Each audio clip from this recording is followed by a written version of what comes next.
dapat. And of course, isang na-aspirant sa iyong na lugar. Of course, 150% na sila kung participate sa ating activity for today. Atong i-acknowledge ang barangay officials given sa Barangay Kalinga. And by of course, Honorable Nelson Adasa.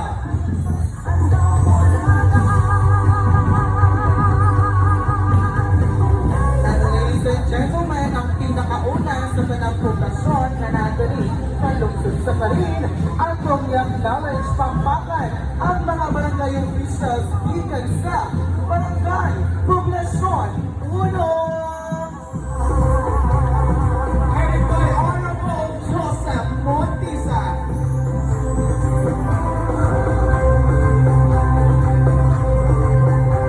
And of course, ato mag-acknowledge ang atuang mga youth, no? Ang mga barangay officials given sa Barangay Tinaklay. Headed by Honorable Kerr Putali. And of course, ayun na, nakaputin sila.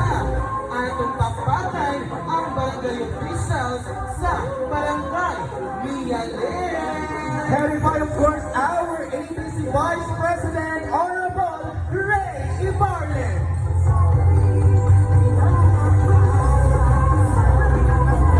And of course, pampakansan nato ang acknowledge the arrival of the barangay officials coming from Barangay Poblasyon 2. Headed by Honorable Vincito Long.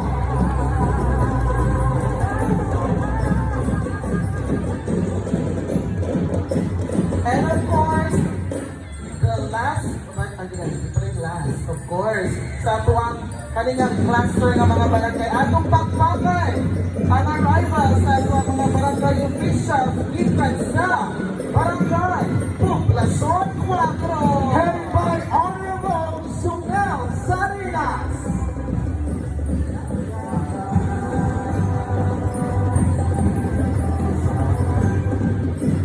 And of course, ladies and gentlemen, we would like to acknowledge the most graceful dancers and of course mga talent